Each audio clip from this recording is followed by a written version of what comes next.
Kính chào quý vị, kính chào các bạn. Thưa quý vị, thưa các bạn, đây là cuốn Chân dung anh hùng thời đại Hồ Chí Minh. Và trong cuốn sách này có một người anh hùng mà khi ông được tuyên dương công trạng thì ở đây cũng không có ảnh của ông. Và cái tên của ông ở đây cũng không phải là một cái tên thật. Cuốn sách này cũng có viết: để có ngày chiến thắng, bên cạnh những chiến công vẻ vang của đồng đội cầm súng chiến đấu, còn biết bao những chiến công thầm lặng của những người con ưu tú như ông, một cán bộ tình báo. Và đối với chúng ta, đối với rất nhiều người ngày hôm nay, ông vẫn còn là một câu hỏi, một ẩn số lớn. Và tên thật của ông chính là Phạm Xuân Ẩn, người anh hùng tình báo. Chúng ta hãy cùng làm quen với ông trong chương trình Người đương thời.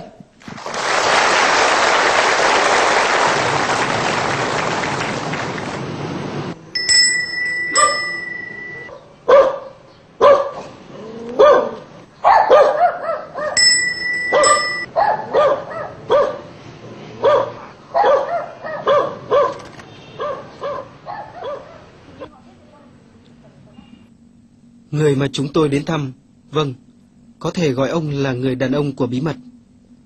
Ông được nhiều nhà báo phương Tây đánh giá là một bí mật lớn của thế kỷ 20. Ông đã từng tham gia quân đội Pháp, rồi được Mỹ đào tạo một cách rất chu đáo để trở thành một nhà báo có tên tuổi của hãng Reuters và báo Time. Với tư cách nhà báo nổi tiếng, ông là người có quan hệ rộng nhất Sài Gòn thời bấy giờ. Ông được phép ra vào phủ tổng thống, tới các khu chủ mật trọng yếu và bàn chuyện chiến lược với các nhân vật quan trọng. Chỉ đến sau giải phóng năm 1975, mọi người mới có thể biết ông nhà báo Phạm Xuân Ẩn đó chính là Thiếu tướng Tình báo Quân đội Nhân dân Việt Nam.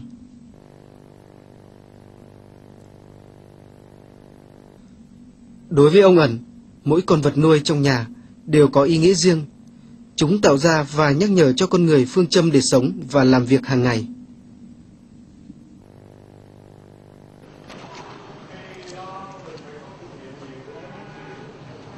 Trong nhà anh phải nuôi 3 con vật. Cái con thứ nhất á, con chim, là con chim nó bay nhảy luôn luôn.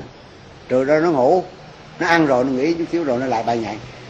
Tức là nó khuyên anh nên làm việc, nên lao động, nên bay nhảy, chứ đừng có mà nằm một chỗ.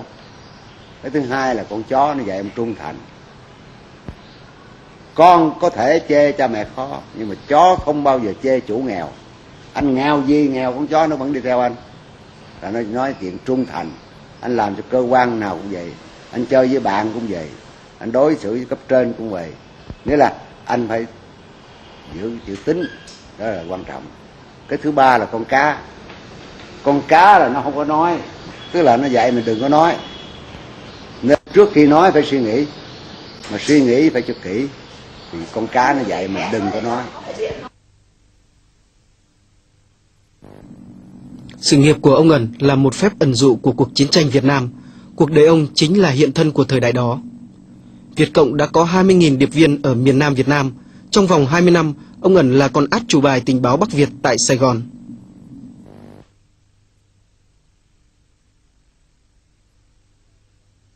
Chúng tôi xin trân trọng kính mời anh hùng lực lượng vũ trang Phạm Xuân Ẩn sẽ bước ra sân khấu ạ.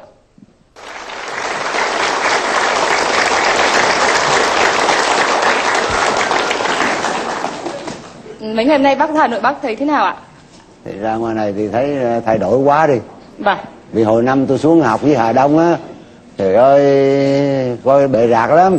Rồi bây giờ thay đổi quá trời quá đất đi, thành ra là không ra ngoài đường không biết đường nào nữa trơn á. Vâng Nhờ ông chí hướng đi một chút thôi. Rồi, tuổi nó cũng lớn rồi, 75, 76 rồi, thành ra nó cũng lẩm cẩm rồi đó. Rồi thành ra không dám đi. Thưa bác Ẩn ạ, cháu muốn hỏi bác là bác chọn nghề tình báo hay là hình như là nghề tình báo chọn bác? Theo bác thì thế nào? Dạ, tôi không có chọn. Tôi đi theo cách mạng, tôi đi bộ đội. Rồi xong rồi là bộ đội trả về, bị thiếu súng mà. Trả về đi học. Rồi là đấu tranh trong cái giới học sinh, sinh viên. Đó.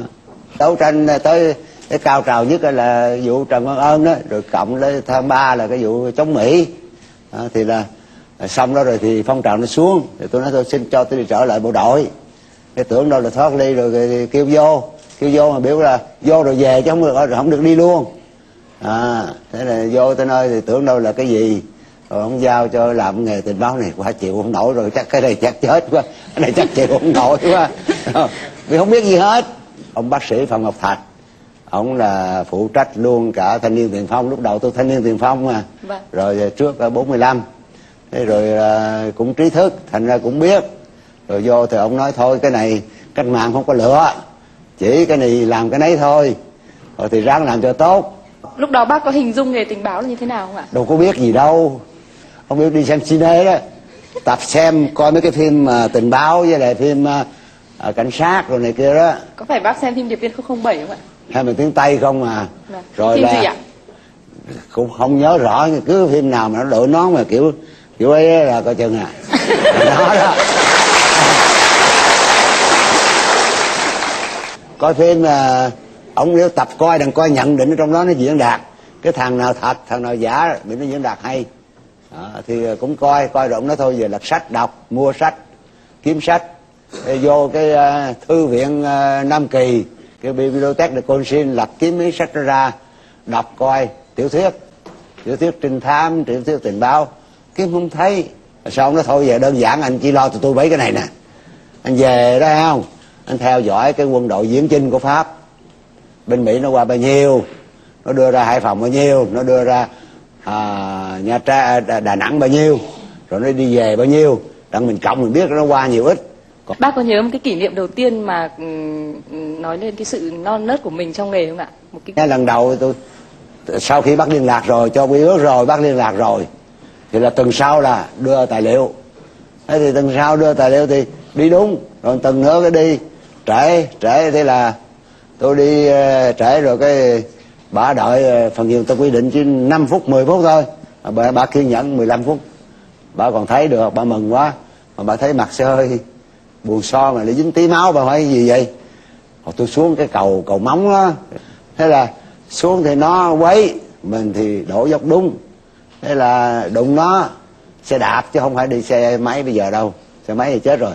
Thế rồi cái nó gây thì tôi quánh lộn với nó, quánh lộn rồi thì đứng dậy thì lẽ như là tôi trẻ mà sức tôi hồi nhỏ tôi võ sĩ mà, với lại bơi giỏi lắm. Trông bác bây giờ không giống ạ. Quánh đường roi nè, quánh côn nè, quánh võ tiếng Anh nè, rồi quánh võ Việt Nam mình nữa. Đó, mỗi ngày bơi cây số, tuần lễ bơi 5 cây, thế thành ra nó khỏe lắm. Thì tôi đóng cái vài cái là thấy ổng muốn lăn. Về tới đây cái bà thấy dính máu hỏi gì vậy cậu? Bà lớn tôi 10 tuổi, bà sắc bén lắm. Dạ, quýnh lộn. Trời đất ơi, cái chuyện này quan trọng mà sao vậy? Cậu làm nghề này không được rồi.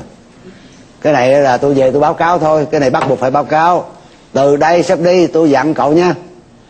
Nó chửi bố cậu không bỏ nữa. Mà xe đụng, giục xe qua bên, lo cái này đi cho được. Tôi nói cho cậu biết, cái này mà công an, cảnh sát nó bắt về, trong túi cậu dính cái này thì là thấy... Dính cái này là dính cái gì ạ? Tài liệu mật, lấy ghi rồi đem vô đưa. Chết rồi, ở tù rồi. Nhớ mãi.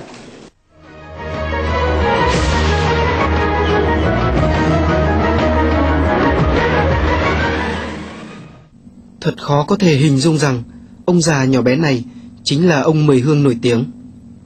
Ông là người đã tham gia tổ chức các đường dây với các nhân vật tình báo quan trọng có tính chất chiến lược tại miền Nam Việt Nam như ông Phạm Xuân Ẩn, ông Vũ Ngọc Nhạ.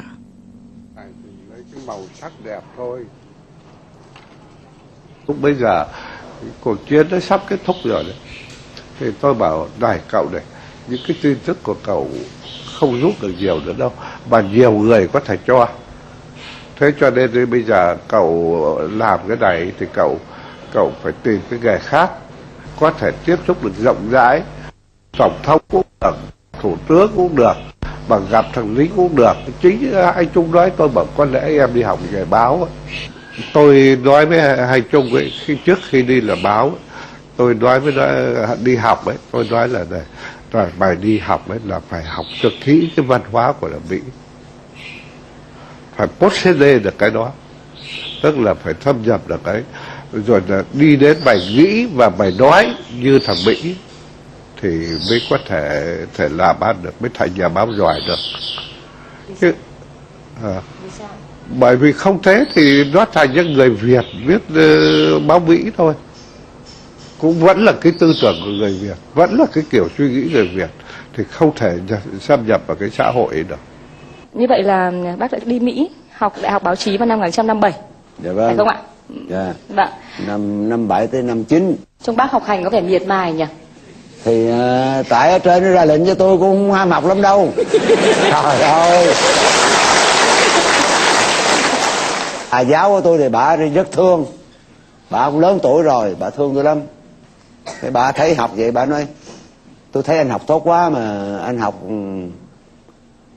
không biết anh ra thật thử anh sang học hay anh làm cái gì. Tôi nói tôi sang học, tôi cái nước nghèo. Bà nói chắc anh qua anh làm cái gì nữa. Tôi nói không thiệt, tôi nói thiệt bà không có làm gì hết trơn hết rồi. Tới phần tiếng Anh của bà rồi bà nói, bà thấy rõ ràng là cũng không có làm gì. Bà mới nói thôi tôi nói thật anh, vì tôi có tật hơi nghề nghiệp máu meo. Thế chiến thứ hai là tôi huấn luyện với làm tình báo, thành ra là tôi nghi. Mà trong lúc đó là cái thời McCarthy là tiền bắt cộng sản rất ghê. Ở Mỹ ạ? Ở Mỹ á, là cái phong trào McCarthy mà. Đó thì là bà nói cái đó là mình để thế là học quá cũng không được. Vâng. Vừa Cho nên bác mới phải đi giao du với cả mấy cô xinh đẹp. Không phải. Tuy là mà sĩ quan mà tuyển đưa đi là tôi làm briefing, tức là giảng cho qua bên Mỹ như thế này phải thế nào sao cách ăn ở làm sao, học thuộc lòng trong sách không à. Nói thì hay nhưng mà tới bên mình là làm á là không dám làm nhát. Không biết nghe đầm qua với đầu biểu ra đâu dám đứng nó ngồi Mỹ nó gọi là kêu bằng hoa mà giữa vách tường wallflower, nhưng mà nó kéo ra, con cổ kéo ra vừa ôm vừa nhảy mà rung quá mà nhảy square dance, nhảy theo cái lối dân tộc mà đâu có biết nhảy gì đâu, giống như gà Tây mà nó nhảy đạp mái á, nhảy rồi mà trời đất ơi. Mình cũng bắt chước theo kiểu Tây thì vô cafeteria thì ngồi về nè, thì Mỹ nó dân chủ nó thoải mái mà nam nữ nó bình thường thôi, đứa nào ngồi trước thì ngồi, đứa nào hết chỗ thì đứng đó, không ai qua cái bàn khác. Thế thì tôi ngồi đó thì có con cô đó cổ lại, tôi thấy gì đứng dậy, mình theo cái lễ phép của ông già mình dạy với lại Tây nó dạy rồi, nghĩa là cái gì đối với phụ nữ là phải nhường hết. Còn người này mày ngồi đó, mình tưởng đâu ngồi đó, cổ đi kéo ghế ngồi, cổ nhảy lên đùi tôi có ngồi, trời ơi nó run, nó hồi hộp lắm, tim nhảy quá trời. Chết rồi. Ê, ngồi mà cổ nặng nữa chứ, nó nhỏ người mà nó nặng lắm. Trời ơi trời, nó nặng lần đầu tiên gái nhảy giò ngồi. Chết mẹ rồi, điều này khổ quá rồi. Mà nó mặc dép chân vừa lạnh vừa nóng, trời ơi trời.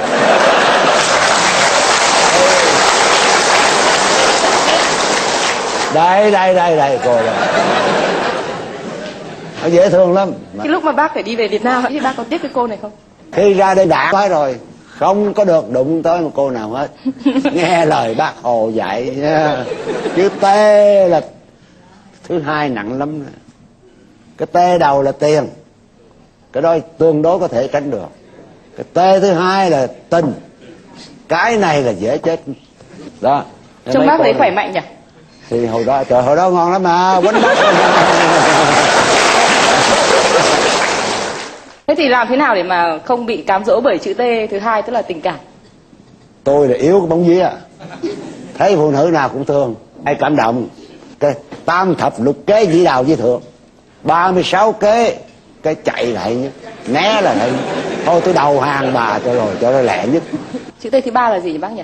T bà tù, cái đó là cái phải coi chừng. Vâng. Cái đó là cái thử thách. Vâng. Thế bây giờ bác không sợ chữ T thứ ba? sợ chứ, trời ơi, con nít nhỏ mà không sợ chết chứ, làm gì người ta mà không sợ chết. Thứ nhất là nó chết liền không nói gì, nó bắt vô nó còn hành hạ chứ. Cái đó phải biết rồi, cái đó biết trước rồi, bị tôi dòm thấy cái đó nhiều lắm rồi. 57 đầu 58 đó là bên này bắt hết, vỡ hết, có thể là lưới nào cũng vỡ hết. Rồi cái ông mà ở trên chỉ định mà coi tình báo trong Nam này là ông Mười Hương cũng bị bắt nhốt luôn. Thằng em nó ở tù ra rồi đó, lúc đó nó mới là Tết nó mới viết cho cái thơ mà nó viết lóng thì mình biết ngay thôi, rồi nó nhốt tùm lum rồi đó. Thế thì bây giờ khó ở chỗ là anh về hay là không về. Nếu không về á thì anh ở bên đó luôn, hay là anh đi xuống Nam Mỹ Latin, hay là anh đi qua Cuba, hay là anh đi qua Âu Châu, qua Pháp. Nhưng mà tuổi trẻ nó khổ cái nó nóng này, nhiệm vụ của mình nó chưa hoàn thành gì hết, mà bây giờ sắp chiến tranh rồi, đấu tranh võ trang rồi, thì bây giờ làm sao? Thì bây giờ đành phải quyết định về thôi. Mà cũng tin tưởng những đồng chí bị bắt chắc họ không khai mình đâu, thành ra nhưng mà cũng phòng xa. Thì bây giờ cái đầu tiên là về thì tính là nó bắt tại sân bay, thì tôi mới mời một số bà con luôn cả một ông thứ trưởng quốc phòng cũng quen biết đi rước cho đông. Đằng rủi bắt á thì có người biết được, thông báo trong cái cơ sở nào để cho mình hay, đằng cái hồi nó đằng cho phía cách mạng biết. Đấy. Cái thứ hai là có thể nó bắt nguội, nó đợi về nhà rồi nó mới bắt. Thế thì về nhà thì là tạm yên ổn này kia rồi tối lại đi kiếm chỗ khác ngủ. Nói đi chơi thì đi ngủ chỗ khác. Thế thì từng lễ thấy cũng yên, không có gì. Bác không bị đau tim ạ? Không, tim tốt lắm. Nếu mà tim mà yếu là thương mấy cô là lấy rồi chứ còn đâu nữa.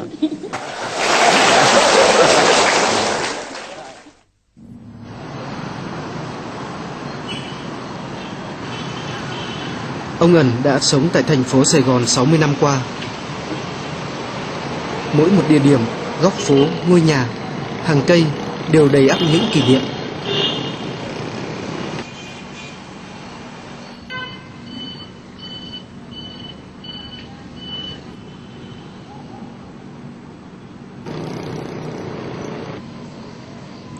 Ngôi nhà số 7 phố Hàn Thuyên chính là tòa báo Tham khi xưa, nơi ông đã từng làm việc.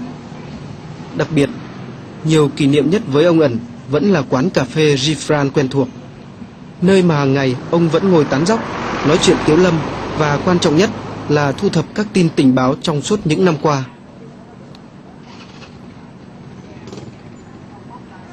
Rồi đi Mỹ về từ năm 60 cho tới giờ không. Cứ sáng sớm ra là ăn sáng rồi lên làm việc, trưa xuống đây ăn sáng ăn trưa rồi lên làm việc, chiều họp báo xong rồi ra đây ngồi nói dốc. Ngày nào không ra ngồi nói Tiếu Lâm, bàn này ngồi dòm ra xung quanh như nè, ngồi chiều nói dốc vậy đó. Nhưng mà làm tình báo cho CIA có nè, tình báo cho tình báo Pháp có nè, tình báo của Việt Nam á, Cộng Hòa có nè, Việt Cộng có nè, Thân Cộng có, đó là tùm lum ở đây.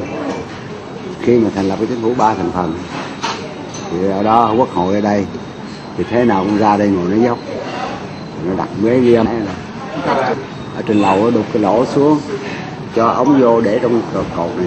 Mấy tụi đặt máy là nó là bạn của tôi, nó biết, nó dặn điều, nói anh ra đây ngồi nói dốc cẩn thận nha, tụi em đặt máy nha.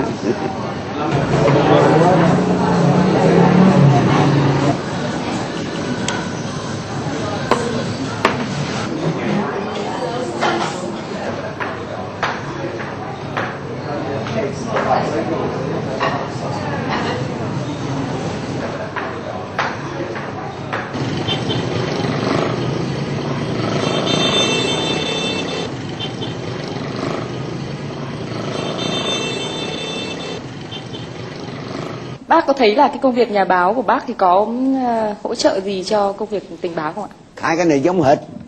Bởi vì làm báo với lại tình báo nó giống hệt à. Anh làm báo anh phải đi lấy tin, viết cũng phải cho nhanh, bị cạnh tranh nhiều mà, rồi phải cho chính xác, không chính xác là đuổi liền. Thì bên tình báo cũng vậy, hai cái dấu nhưng mà nó khác. Đằng lấy ra viết, còn đằng lấy cất.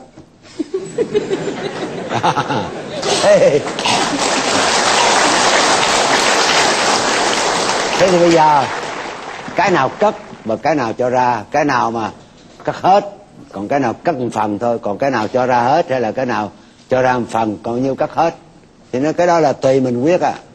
Làm thế nào mà bác có thể cùng một lúc mà làm hai công việc như thế mà bác không nhầm lẫn một tí nào nhỉ? Có bao giờ bác lại không, nó nhầm từ phần này ra phần kia? Nó cũng giống nhau, thành nó cũng khó nhầm. Tôi chỉ có làm một nhiệm vụ thôi là phân tích. Mà phân tích tức là anh phải nghiên cứu mọi mặt, cả quân sự, cả chính trị, cả xã hội, cả kinh tế, cả mật vụ, rồi anh mới đúc kết lại, rồi mới làm cái báo cáo vô trong. Bác gửi các cái thông tin mà bác đã phân tích được về căn cứ như thế nào ạ? Thì cái đó ăn thua liên lạc, cái đó mới cái khó ạ. Vâng. Hồi xưa đó thì là lúc đầu thì là dùng hộp thở chết, tức là lại mình để ở đâu đó vậy, hoặc là bọng cây hoặc là gốc cây. Lúc đầu thì tôi dẫn con chó bè rê đi, sáng nào phải dẫn nó đi, nó quen rồi. Thì cái dòng chó đực thì nó lại gốc cây là xịt một cái ở gốc kia xịt một cái đặng nha. Đó. Thì tôi hút thuốc thì tôi hút thuốc gói Licky, tôi quen rồi, hút rồi thì chừa níu chót rút ra hút. Thì trong đó mình để cái thơ bỏ trong đó, vấn là dục trong đống cỏ chỗ gốc cây đó. Mình biết cái gốc cây đó là nó có cỏ, cây hồi xưa cũng không ai tưới nữa, thành ra cỏ nó mọc rồi miếng chai rồi nước đái rồi đủ thứ liền vậy đó. Thì cái đó có quy ước, cái người ra lấy ở gốc cây đó đó, rồi thì họ khi họ lấy cái đó thì họ bỏ cái khác đó. Thì nửa giờ sau tôi lại dẫn chó đi vòng trước khi dẫn về, bây dẫn nó đi rồi dẫn nó về. Trước khi dẫn nó về nhà thì nó ngang chỗ đó lại, nó lại đứng đó nữa để mình dòm thấy cái của mình mất, tức là bà lấy rồi, bà bỏ cái khác nữa thì đó. Thế thì làm bộ rớt cái gì xuống đó, lụm nó lên, thế thôi, đơn giản vậy. Vâng. Nhưng mà cái đó phim không được, phim thì chụp cả chục cuồng 20 cuồng thì làm sao? Thì phải làm sao? Phải có liên lạc. Vâng. Liên lạc thì ở trên cũng thương, có thể nói là trong đời tôi chỉ có 2 anh chí à, một Pháp một bà. Cái bà mà rầy đó giải phóng sau khi chống Pháp xong rồi không mất liên lạc, không biết bà sống hỏi hoài không ra. Vâng. Cái bà thứ hai là bà Ba thì ở trên hy sinh thành nó cho tôi ông Kiệt, bà đương làm liên lạc cho ông Kiệt. Trước kia 40 bà là liên lạc rồi. Bà Nguyễn Thị Ba năm nay đã 86 tuổi, hiện bà đang sống cùng con cháu tại xã Hữu Thành, huyện Đức Hòa, tỉnh Long An. Bà đi theo cách mạng từ năm 1940 và trở thành một giao liên tình báo có nhiều kinh nghiệm. Trong suốt 14 năm, bà đã làm mắt xích liên lạc giữa ông Phạm Xuân Ẩn với chiến khu. Lần đầu tiên mà bà bắt đầu gặp ông Hai Trung thì trong cái hoàn cảnh như thế nào? Đầu tiên thì mấy ông phân công tôi đi là đón ẩm, bởi vì đâu có hai người đâu có quen, đón cái người không quen mà đón ví dụ ở cái đường này không, phân công tôi đó thì tôi đằng này tôi xách giỏ đi tới, ổng đâu đằng kia không biết, nhưng mà ổng đi lại không, mà tôi đón ông tới 3 ngày là tôi mới gặp ổng. Ổng cầm cái ống điếu này nè, ổng ngậm cái ống số đó mới thấy nó đặc biệt. Ổng trắng đẹp trai nhưng mà ổng chân trí thức mà ổng ngậm cái ống điếu này nè, thì cái đó là cái ấy đó, cái đó là Nghi Trang đó. Còn tôi thì tôi xách cái vỏ không, nó bỏ bó qua không, thì đi tới đi lui thì gặp hai người mới gặp nhau, mới nhìn mới hỏi. Tôi thứ 3, ổng thứ 7, cái 3 với 7 là 10, thấy không? Thì hỏi chị Ba, chị đi chợ hả chị Ba? Hỏi cậu 7 cậu đi chơi uống nước hả? Thì hai người gặp nhau mới dắt đi, mới vô tiệm nước mới bàn giao công việc. Thì có lần nào bà cảm giác như có thể bị lộ không? Có lúc nào nguy hiểm không? Có chứ, có lần giặc nó theo chứ. Tôi biết đó, tôi đợi ông lâu thôi tôi thấy cái thằng đó đi qua, đi lại hoài. Cái lát tôi báo ổng là chỗ này bị bể rồi đó. Chứ cái đầu mối của tôi nhất là tôi với ổng phải giữ cho bí mật. Nếu tôi bể là ổng bị bắt chết làm sao? Có lần tôi đón xe ổng, tôi thấy xe ổng đậu rồi kia kìa, tôi mừng quá lắm, mà tôi đâu dám sát vô.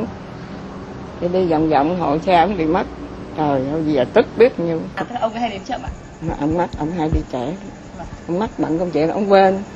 Có lần tôi đợi ông tôi dám té lã giò. Tôi đi quay trở lại lần thứ 2 mới gặp ông. Tôi nói trời ơi, hồi nãy lần thứ nhất ông đi đâu mất, tôi đợi muốn chết. Ông nói tôi quên, tôi mới có một chuyện cái tôi quên. Nói nãy giờ tôi hết nói chuyện với Nguyễn Ngọc Kỳ lần kia kìa. Chị là chị đợi hơi trễ. Vâng. Đã bao nhiêu năm rồi nhưng mà bà Ba liên lạc của bác vẫn nhớ cái lần bác đi muộn đấy ạ, bác đi trễ ấy. Có vậy thế mà là bà rầy dữ lắm, mấy bà rầy tôi vụ đó. Bác có thể kể là bác với cả bà ấy đã phải giữ cái bí mật về mặt liên lạc như thế nào ạ? Nghĩa là nó gặp nhiều chỗ, khi trong chợ, khi ở ngoài đường, khi lại rằng pharmacy, ví dụ như bà mua trong cái tiệm thuốc, bà mua thuốc thì tôi bồng con tôi cũng mua thuốc, thì tôi giao con tôi bà bồng, bồng giùm con, rồi tôi mua thuốc rồi tôi đưa thuốc cho bà đó. Thì trong thời là bà đưa thuốc cho tôi, thế thôi. Bà thưa cái gì đó vậy đó. Vâng. Mà nghĩa là không có bao giờ gặp một chỗ. Nhưng mà trước khi gặp phải làm cái dấu hiệu an toàn, hoặc là gạch cái chữ hay là cái gì đó. Tôi liếc ngang phía bà an toàn rồi, tôi phải làm của tôi an toàn nữa chứ. Còn nếu mà không có gạch đó là kể như không an toàn là đi luôn. Bây giờ thì chúng ta có thể được trò chuyện với một người đồng đội cũ của bác, đó là ông Nguyễn Văn Tàu, tức là ông Tư Cang. Ông là cụm trưởng đấy. Nhiệm vụ của tôi tức là đi lên đi xuống cái vùng từ Củ Chi xuống thành, lên rừng nhận chỉ thị để mà truyền đạt cho anh Hai Trung, và chính là tổ chức cái lưới giao thông, tổ chức cái lưới giao thông. Như anh Hai Trung mà làm việc thì xung quanh kể ra lực lượng giao thông thành là cỡ 20, còn tại Củ Chi cái điện đài cơ yếu và máy để đánh những cái tin đó về trên đó. Và cái giao thông võ trang, tức là khi tài liệu ra tới Củ Chi rồi thì đưa về trên đó, là cỡ 50. Mà chủ lực là ông Hai Trung, ông ở trong thành, ông nắm được tin tức tài liệu địch.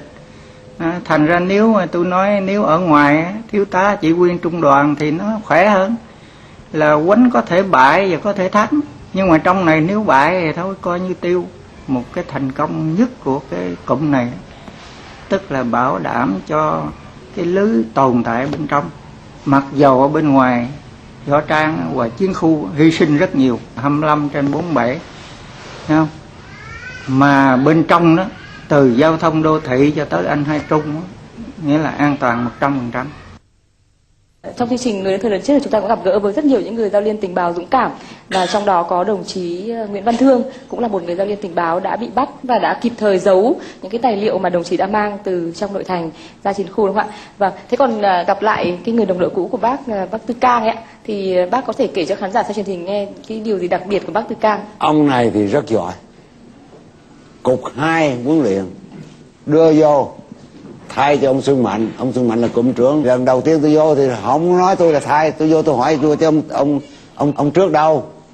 Ông bệnh ông về rồi bây giờ tôi thay. Cục không báo, nghĩa là mấy ông tình báo này ông giấu dữ lắm, nghĩa là với mình ông cũng chặn. Thì tôi chỉ có cái đếm cái chấm ngoài Sài Gòn thôi, còn mấy ông lần sau lưng hết. Ở trong ông làm gì tôi đâu có biết được. Nếu ông bảo đảm cho tôi được là được rồi. Đó. Còn tôi thì cứ thiên lôi, ở trên ra gì đánh nấy, ra cái gì đánh nấy, chỉ đâu đánh đó, chỉ đâu đánh đó.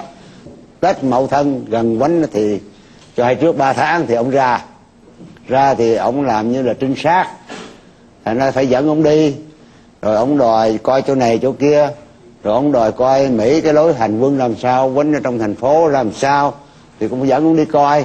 Xuống có mấy cái đò cho người ta đi nghỉ mát đó, thế thì mướn đò máy nó chạy cái đuôi tôm sao nó kêu rầm, 2 thằng ngồi trước, tôi và ông ngồi chạy vòng Sài Gòn hướng mát.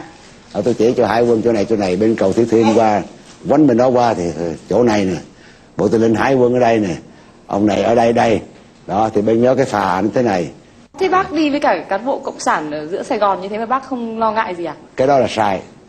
Vâng, nhưng mà sai nhưng mà đều lính ở trên thì phải làm. Không, nhưng mà trông ông ý không có cái vẻ gì là của chiến khu ạ. Không, ông đẹp trai lắm, thành ra cũng được.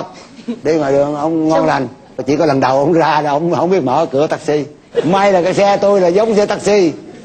Lên hồi tôi chết rồi, mở cửa xe mà không biết mở là chết rồi. Ông thấy không, may gặp xe tôi. Như thế là chúng ta thấy là bên cạnh đồng chí Phạm Xuân Ẩn là có rất là nhiều những người đồng đội đảm bảo vòng ngoài. Không có đó, chỉ có ăn mày thôi. Nói thật, những đồng chí bảo vệ cụm, từ cụm ra tới đó, rồi từ đó ra ngoài này, nghĩa là ở trên phải tính toán làm sao mà bảo đảm cho tôi được. Mà tôi chỉ có cái chấm à. Một cái chấm nhưng mà cái chấm rất đậm. Bây giờ bọn cháu muốn đưa cho bác xem cái vật này và không biết là nó gợi cho bác câu chuyện gì ạ? Đây ạ. Cái này nè em, bà hay gói cái này nè. Vâng. Đó. Bác có nhớ cái kỷ niệm nào đáng nhớ nhất với những cái cuộn nem này không ạ? Với những cái gói phim. Tôi cũng phải để trong nem. Mà nem tôi thì nem vuông. Vâng. Thì cũng gói sơ sài thôi. Nói như ngay mình không khéo tay lắm. Mà khéo tay gói như vậy thì cũng cực. Thì đưa bả thì bả giỏi. Bả khi thì bả gói trong nem này, khi bả gói trong nem khác. Bả về bả phải ra sắp lại sao cho gọn, phù hợp với cái đường bả đi, cho tới cái đồng chí mà liên lạc ở trong cụm ra tới cái gần gặp bả. Rồi từ đó bà phải nghiên cứu là cho nó phù hợp với cái đồng chí mà trong cụm đi ra đó, gặp bà ngoài thành phố này để đi vô tới cụm. Đó là cả một cái vấn đề lớn. Trong tất cả những cái cuộn phim bác đã gửi ra thì là cái lần nào là bác cho rằng là những cái tài liệu quan trọng nhất ạ? Cái nào nó cũng quan trọng. Ví dụ như kế hoạch Taylor, Stanley Taylor phải không ạ?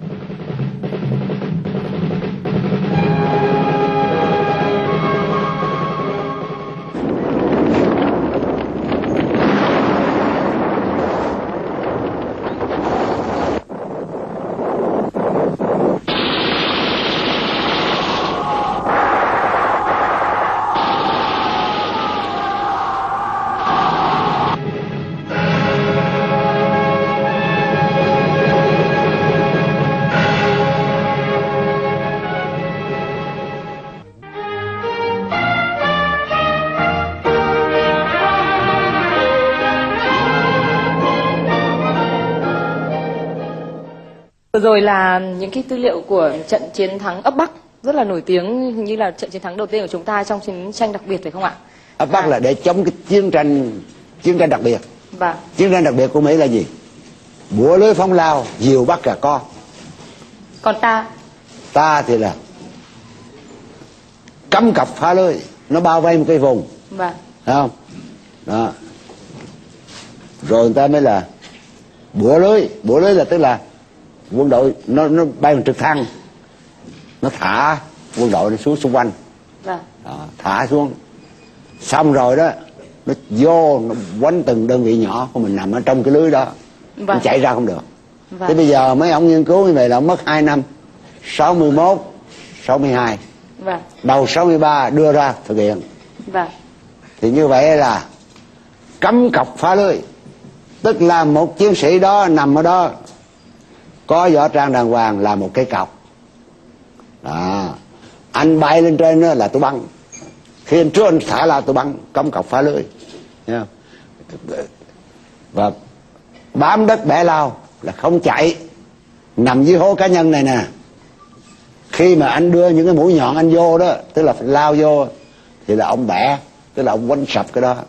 Đối phương thất bại, sư đoàn 7 thất bại. vâng, Thành ra một số Mỹ trực thăng bị rớt, quánh bữa trước, thì bữa sau tôi đi trực thăng vô, với lại một số ký giả, vì cái lúc quánh là không có ký giả nào đi hết trơn. Tôi đi với Neil Sheehan này kia ra đi, thì cũng cẩn thận cho tôi, rủi để trong té xuống làm sao, rớt xuống dưới nó đâm mình, nó đâm ra là hại, đau lắm chứ. Vâng. Thành ra tôi dòm chỗ nào có bước chân rồi mới dám bước theo. Hay là tôi xui mấy ông Mỹ là mà ông đi trước giùm tôi nhát lắm. Tôi trời xanh ra nhát lắm, cái gì Việt Cộng là tôi sợ rồi. Thì các bạn chắc hẳn là các bạn đã đặt một câu hỏi là nhân vật của chúng ta đã lên đến chức vụ nào trong chính quyền Sài Gòn. Như là chúng ta thường nghĩ là các nhân vật tình báo là phải lên một cái chức vụ đó rất là to trong chính quyền của phía bên kia. Thế nhưng mà chúng ta thấy là ông Phạm Xuân Ẩn thì không lên đến chức vụ nào, nhưng mà những cái ảnh hưởng và thế lực của ông trong giới cầm quyền Sài Gòn rất là lớn. Và như người ta đã đánh giá là những cái tin tức tình báo mà ông lấy được mang tính chiến lược đối với thắng lợi của cuộc chiến tranh chống Mỹ.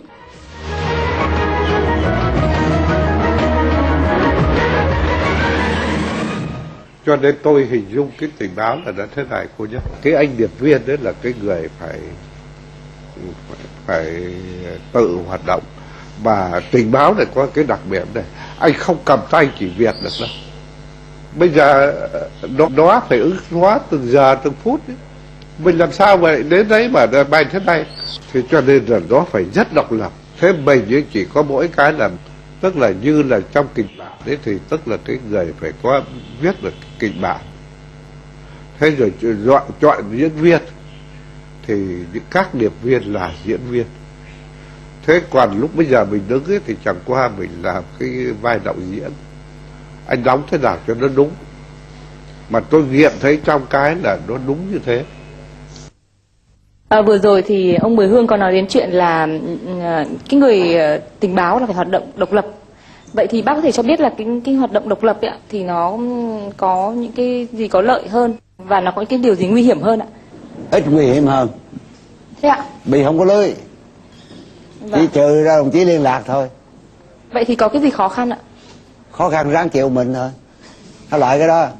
Thứ hai là không có người khác bị để mà liên hệ tới mình. Chỉ có liên lạc và cái cụm và ở trên chỉ huy. Ở trên thì nó chặt. Như hồi nãy ông Tư Cao ông nói đó, ở trên là hy sinh rất nhiều mà chuẩn bị biết bao nhiêu cái lực lượng để bảo vệ cho cái chấm này, thì như vậy là nó bảo đảm. Nhưng mà nếu mà cái chấm này mà nó có 2-3 người đó, nó thành cái lưới ngay thành phố này thì dễ chết lắm.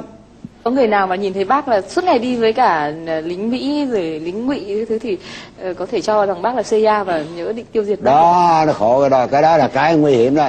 Cái đó là rủi ro đó, cái đó là phải chấp nhận đó. Đến đổi mà nó nói tôi là, đến đổi có nhiều người nói thằng này ngày tối với núp bóng giấy đầm Mỹ CIA không à. Thôi cũng phải cười thôi chứ bị rọc cái bài học bà kia nói rồi, chứ mình nổi nóng mình quánh nó chửi nó là đâm là hại. Bác nói rằng là hoạt động độc lập thì không nguy hiểm, thế nhưng mà cháu nghĩ rằng là tất cả những cái lần mà bác phải Nó gặp... nguy hiểm là vậy nè. Vâng.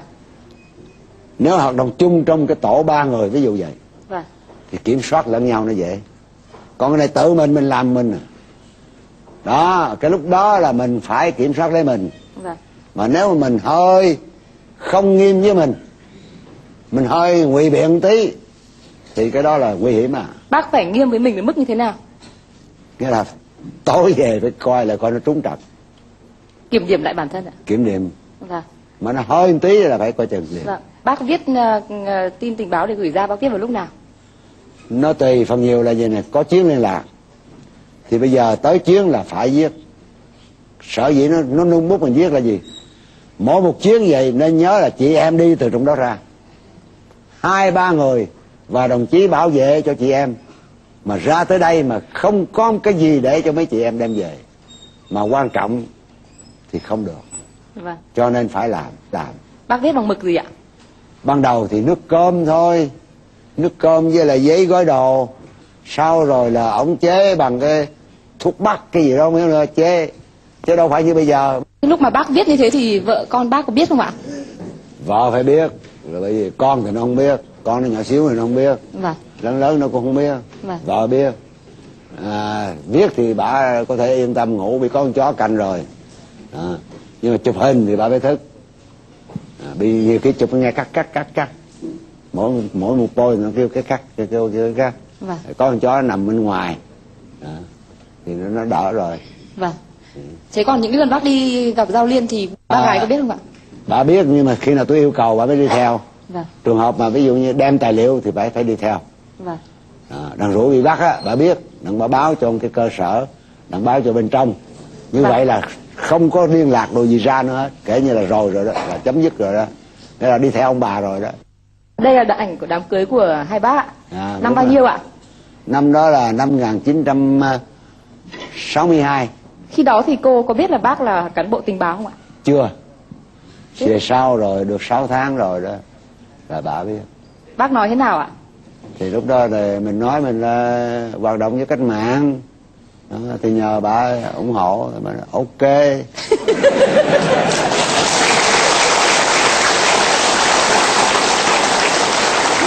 Nhưng mà cưới cái này là xin phép á, ông là bộ đội mà. Thế nhưng mà những cái lúc mà bác nói thế thì cô không sợ là ví dụ bác có thể gặp nguy hiểm rồi có thể là hy sinh tính mạng vân vân? Bà có hỏi, bà nói trời ơi ông đi theo cách mạng sao ông bắt chước cụ Hồ ở ông mình cho nó được. Bây giờ ông lấy tôi về nữa, khổ quá, điều này chết rồi, mà tôi cũng lỡ tôi không rồi đó.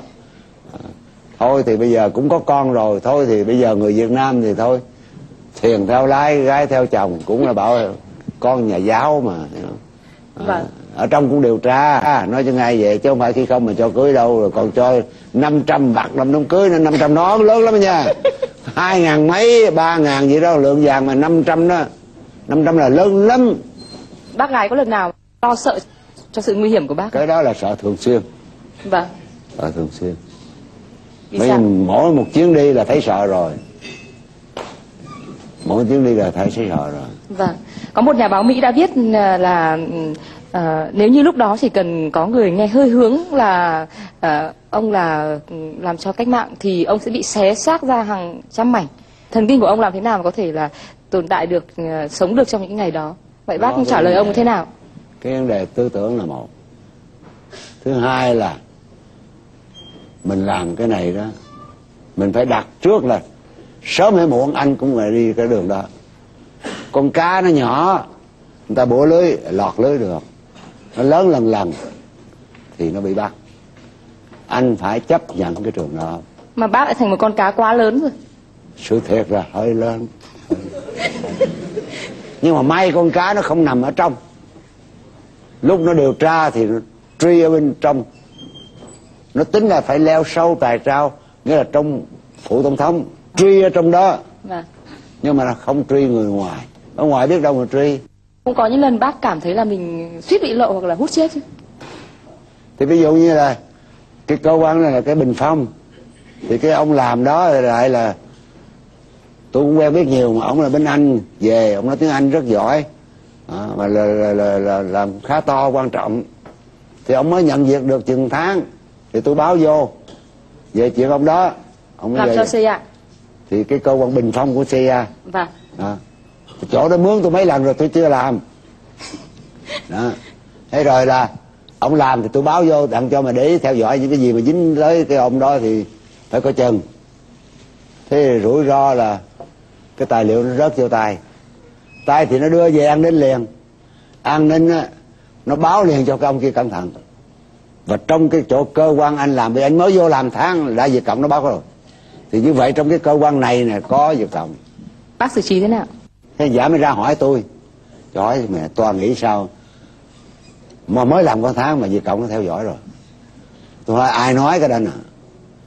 An ninh nó thông báo cho tôi biết trước để cẩn thận, để tự vệ.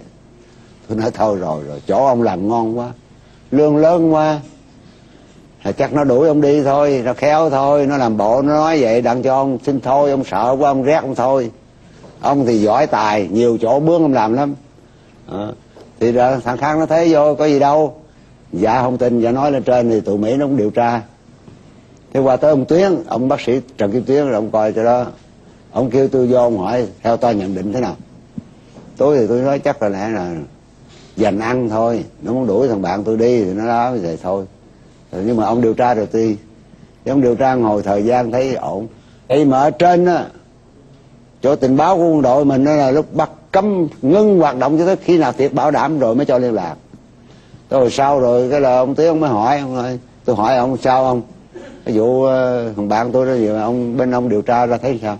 Thì đó như Toàn nói đó, đâu có gì đâu, mấy thằng nó dành ăn. Lúc đó cái gì đã mách bảo cho bác mà bác lại nghĩ ra cái phương pháp mà thông minh thế nhỉ? Chắc có lẽ ông bà mình nó phù hộ.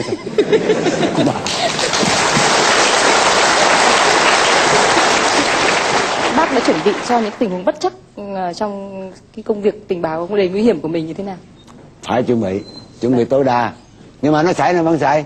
Ví dụ như vậy, cái tài liệu đó ông kia ông sẵn sàng đưa rồi, nhưng mà đưa mà tôi xách đi là tôi sợ nguy hiểm. Bây giờ tôi ra xe tôi lái thì xe có thể đụng gì nữa. Cái chuyện đụng mình làm sao mình tránh được. Đó. Thế đụng thì là nó điều tra.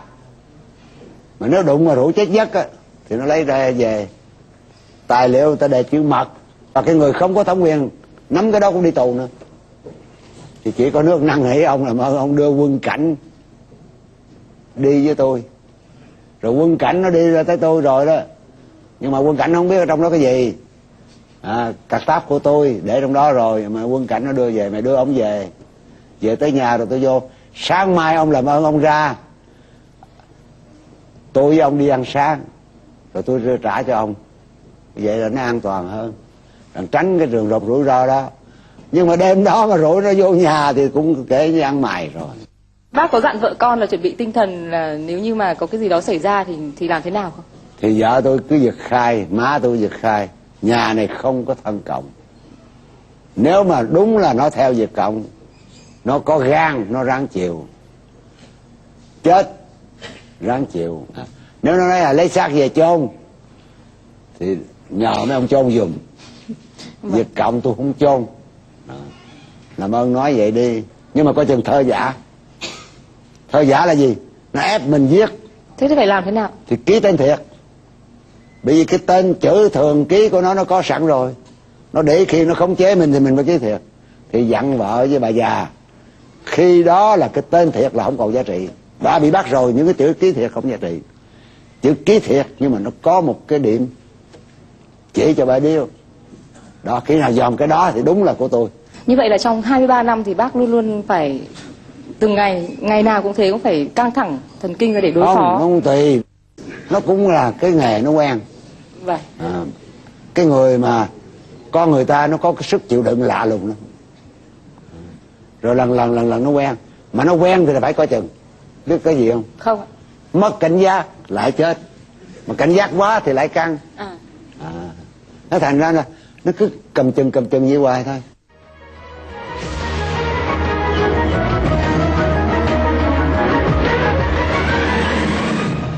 Lúc mà bác phải đi theo lính Mỹ đi càn, hoặc là gặp những cái cảnh mà giặc tàn sát nhân dân ta chẳng hạn, thì và bác đã đi rất là nhiều, thì lúc đó thì bác phải kìm nén cảm xúc như thế nào? Cái đó thì phải ráng thôi. Phần nhiều thì đem thuốc, nó có cái viên thuốc gọi là tranquilizer. Mấy cảnh đó thì mình nói mình yếu tim uống vô viên thôi, thì nó giữ không xúc động. Đây là giấy phép đặc biệt của nhà báo Phạm Xuân Ẩn.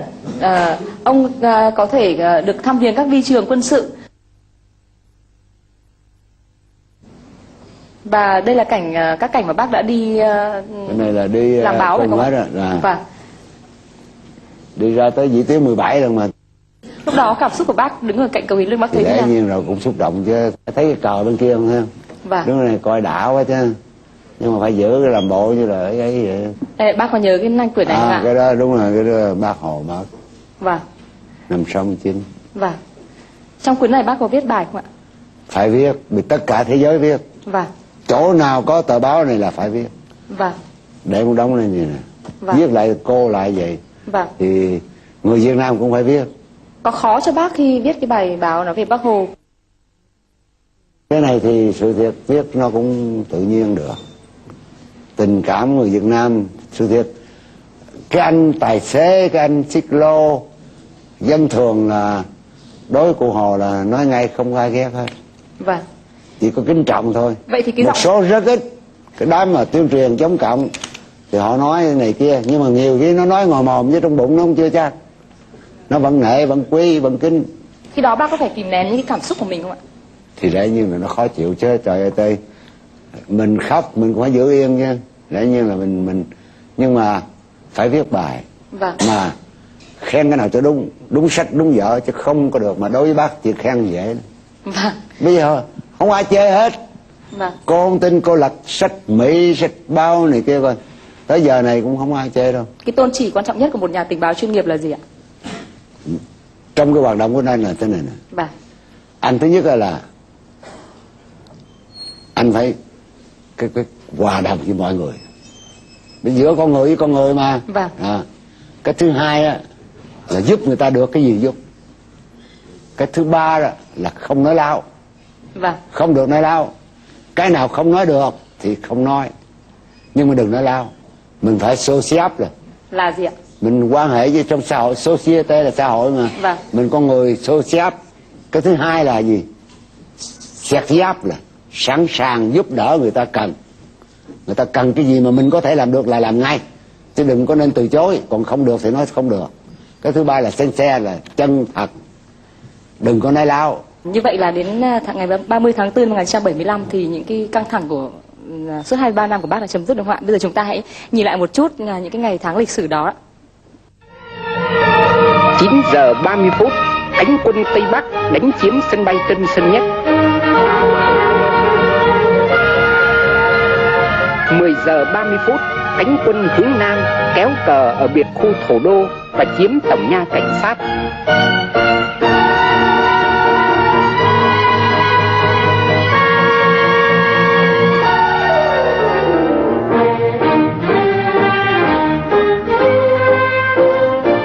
11 giờ, cánh quân hướng Bắc đánh chiếm bộ tổng tham mưu Ngụy.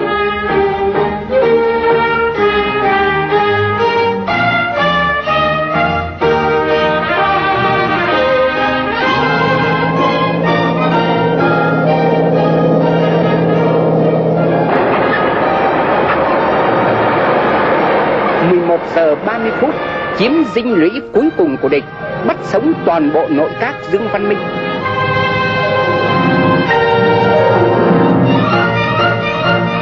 Chiến dịch lịch sử mang tên Bác Hồ vĩ đại, toàn thắng toàn bộ giặc Mỹ đã nhục nhã chạy trốn khỏi nước ta. Ngụy quân ngụy quyền sụp đổ tan tành.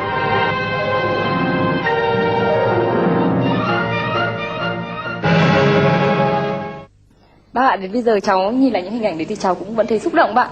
Không biết là cái lúc ngày 30 tháng 4 đấy thì bác có cảm xúc như thế nào ạ? Mình chắc ăn rồi, biết trước rồi, lâu rồi. Thành ra là nó xúc động, nhưng mà nó mừng, nó vui, mà không dám ra mặt nhiều, vì nó quen giữa cái đó rồi. Cho nên là giải phóng vô vẫn giữ như vậy, liên lạc cũng là giữ như cũ. Tôi không vô gặp ai hết, vẫn giữ như cũ. Hay vẫn bình thản như thường. Vì xung quanh nó còn mấy người đó đó, mình vui quá thì họ buồn cũng không được. Hai nữa là người ta được sắp đoàn tụ rồi, mình đây vợ con đi rồi mấy chục năm, bây giờ thắng rồi là nghĩ tới đoàn tụ rồi, thì trong lúc bê thì mình lại vợ con đi. Tại sao vợ con bác lại ra đi ạ? Trời ơi, quánh 30 thuộc xong rồi là tờ báo Time nó nói rồi chuẩn bị hết rồi. Những cái gì mật đóng thùng gửi đi, danh sách lên rồi, chờ sẵn, điều kiện tốt là đi thôi. Là vợ bác và các con bác ra đi, Chứ phải đi chứ không sao. còn bác ở lại. Ở lại. Vâng. Đấy, khổ vậy. Bác lo không? Lo chứ. Thứ nhất con tôi nó nhỏ nhỏ mà, trời ơi lo lắm. Qua xứ lạ mà. Nhưng mà thôi đành phải chịu thôi. Thế đến lúc nào thì gia đình bác lại được đoàn tụ ạ? Tới tháng 11 thì đi qua Pháp. Rồi nằm ở Pháp kẹt 3 tháng. Mình phải chấp nhận, chứ làm sao giờ. Theo bác thì tình báo là gì ạ? Nó làm mật. Ví dụ như trái đất này nè, ban ngày á mọi thứ bình thường, không ai ngại hết. Ban đêm mới sợ. Cu kêu sợ. Nó cũng con chim nó ăn ban đêm có gì đâu. Cũng con bướm bay ban ngày sao mà cũng bướm bà ban đêm mà nó bay, sợ. Nó đem cái điểm không tốt. Con chim heo bay ngang nhà kêu e. Rồi có ai chết rồi. Nó đi ăn đêm thì nó phải kêu cái gì nữa. Ban đêm người ta sợ là bởi vì mình không biết người ta ai rình. Ông tình báo hoạt động ngầm mật thì người ta sợ. Mà sợ thì ta ghét. Ta ghét thì người ta tìm ta diệt nó. Cho nên nó khổ chỗ đó. Chứ thì thiệt nó làm nhiệm vụ ăn ban đêm. Vâng, vậy thì nó phải mật. những người mà muốn làm nghề tình báo thì phải có những cái phẩm chất gì ạ? Có một cái tư tưởng tốt, hay là có tin vào cái gì, ví dụ như yêu nước, đó là tư tưởng. Bác thì sao? Tôi thì vừa yêu nước và chống cái chuyện bất công. Tôi chỉ có đơn giản vậy thôi. Vì tôi cũng biết nhiều về, vì tôi nhỏ tôi ở trong ruộng nhiều lắm rồi. Tôi đi theo ba tôi đi vô trong ruộng rồi. Giữa tá điền chủ điền là bất công ghê lắm. Giữa Tây với lại thuộc địa, mình là con ăn dân thuộc địa, thì những cái đó là không thể được rồi. Thì mình phải đấu tranh. Thì cái đó là hai cái đó không thôi là đủ làm cho mình nghĩa là có thể hy sinh nhiều thứ được. Ngoài ra còn đòi hỏi những cái đức tính gì đặc biệt nữa không ạ? Khiêm nhường vừa phải thôi. Thế còn ngoài ra những cái đức tính như là lòng dũng cảm? Bắt buộc. Mà cái đó là bắt buộc. Thế còn bác nghĩ như thế nào về cái sự hy sinh của một cái người làm tình báo? Cái đó quá nhiều. 20.000 an ninh tình báo hoạt động trong địch mà hy sinh nhiều. Vậy theo bác thì cái đặc điểm lớn nhất của tình báo Việt Nam khác với tình báo các nước là gì ạ? Nó khác cái chỗ là hy sinh nhiều. Vâng, là vì yêu nước, tư tưởng là nhiều. Vâng. Yêu nước là nhiều, thương đồng bào là nhiều, mà chứ chẳng có cái gì khác hết trơn. bác nghĩ thế nào nếu người ta nói là tình báo của Việt Nam cũng giống như là nền chiến tranh của chúng ta, đó là một cái nền tình báo của nhân dân? Đúng rồi, nó là tình báo nhân dân, nó rất giỏi. Tôi đưa ví dụ ông Tư Cang này nè, ông ra Tết Mậu Thân đó, quánh cái đợt đầu, đợt 2 vẫn còn. Thế thì ông quen với một cái cơ sở bên trên, nằm ở trên cái dãy phố, trên cái lầu trên. Thì ông đâu có hay là ở trên đó là thằng cảnh sát công an nó đưa ông bao, nó nằm ở trên rồi, nó chờ ai lên là nó bắt. Ông vừa dưới đi lên, ông yên trí là không có gì hết. Cái bà bán thuốc lá ở dưới, bà nói ông hút thuốc, điếu thuốc lá không? Thì ông Tư Cang ông nể, thì người ta mời mà đàn bà mời thì lại mua điếu thuốc hút. Bà nói liền, đừng lên lầu, đừng lên lầu. Biết ngay, bà không biết ông này có thân cộng hay không, nhưng mà họ quan sát họ biết. Vâng. Mà không nói ra. Vâng. thế là ông đi luôn. Họ không phải Việt Cộng, mình không biết có thân Cộng không, nhưng mà họ biết ông này là dính với cái nhà bị bắt ở trên rồi, ta biểu chạy. Vâng, đó cũng chính là cái sức mạnh của nền tình báo của chúng ta. Vâng, xin cảm ơn bác ạ. Vâng, thưa các bạn, chúng ta thấy là có rất là nhiều những cái điều mà đòi hỏi ở một nhà tình báo, nhưng mà trên hết đó là tình yêu Tổ quốc, một cái tình yêu mà đã gắn kết tất cả những người dân Việt Nam của chúng ta vào trong một cái khối thống nhất để có thể chiến đấu với những kẻ thù mạnh hơn mình rất nhiều và để chiến thắng. Như bác Hồ đã nói, tình báo là tai mắt, tai phải tỏ, mắt phải sáng thì chân tay hành động mới kịp thời. Ta tai mắt sáng tỏ và hành động kịp thời thì ta nhất định thắng địch. Chúng tôi một lần nữa xin cảm ơn Thiếu tướng Phạm Xuân Ẩn với tất cả những cái đóng góp của ông và xin chúc ông sức khỏe.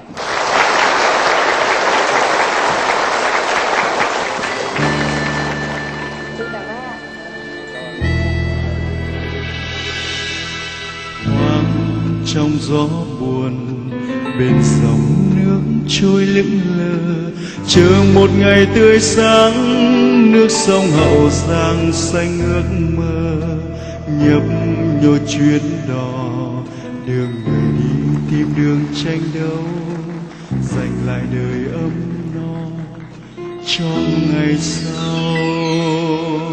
Sóng dâng cuốn trào những ngàn tiếng kêu thét gào, cùng tìm đường tranh đấu, xóa tan khổ đau muôn kiếp sau. Lắng nghe tiếng hò thương miền quê hương ôi giá diết, dòng hò càng thiết tha cùng năm tháng. Hàng cây soi bóng in trên dòng sông hiu hắt mênh mông buồn trông, chút cô đơn trong cõi lòng, hờn căm dâng theo con sóng, ngọn sóng vút cao, dấu bao gian nguy không sơn, gái trai sông pha lên đàng, nước sông quê tôi dâng trào niềm thương nhớ. Gạt đi nước mắt thôi ta biệt ly, tình yêu non nước trong tim con ghi, quyết ra đi không nản lòng, tầm bông trong tay ta tiến, nguyện cứu nước non, sắc son trong tình xa vời, tuổi xuân hy sinh cho đời.